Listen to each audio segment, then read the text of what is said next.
നിങ്ങളോട് രണ്ടാളോടായിട്ട് എനിക്കൊരു കാര്യം പറയാനുണ്ട്. എന്താ ഉമ്മച്ചിയെ? നിങ്ങൾക്കറിയാലോ ഇപ്പോൾ ദുബായിൽ യുദ്ധം നടക്കുന്ന കാര്യം. ഉപ്പച്ചി ഇന്നലെ വിളിച്ചിട്ടുണ്ടായിരുന്നു. ഉപ്പച്ചിൻ്റെ ജോലിക്ക് ചെറിയൊരു പ്രശ്നം പറ്റിയിട്ടുണ്ട്. അതാണ് ഉപ്പച്ചി പൈസ ഒന്നും അയക്കാത്തത്. ഞങ്ങൾ അറിഞ്ഞില്ലല്ലോ ഉമ്മച്ചിയെ. പക്ഷെ നിങ്ങൾ രണ്ടാളും ടെൻഷൻ ആവണ്ട. പെരുന്നാൾക്കുള്ള ഒരു ഡ്രസ്സ് ഈ വള പണയം വെച്ചിട്ട് ഞാൻ വാങ്ങിത്തരാം. തൽക്കാലം ഒരെണ്ണം ഉണ്ടാകുള്ളൂ. നിങ്ങൾ പറഞ്ഞ പോലെ 3 ഒന്നും ഇപ്പോൾ വാങ്ങിത്തരാൻ വയ്യ കേട്ടോ. സാരല്ലേ ഉമ്മച്ചിയെ, ഞങ്ങൾക്ക് ഈ പെരുന്നാൾക്ക് ഡ്രസ്സ് വേണ്ട.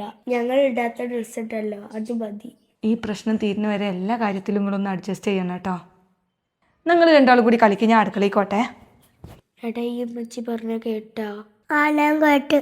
എടാ, നമുക്ക് ഈ പ്രാവശ്യം ഡ്രസ്സ് വേണ്ടാന്ന് ഞാൻ പറഞ്ഞു കേട്ടാ. അത് ഞാൻ കേട്ടല്ലോ. എടാ, നമുക്ക് ഈ പ്രാവശ്യം ഉമ്മച്ചിക്ക് ഡ്രസ്സ് മേടിച്ചു കൊടുത്താലോ?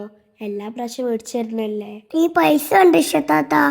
എടാ, നമുക്ക് മണി ബോക്സിൽ ക്യാഷ് എടുത്ത് വാങ്ങാം. പക്ഷെ ആര് വാങ്ങും? ഇതിപ്പോ നമ്മുടെ പച്ചിന്റെ ഫ്രണ്ട് രാജേഷ് ഏട്ടനോട് പറഞ്ഞാലോ? അത് കൊള്ളാം. വിളിച്ചോ.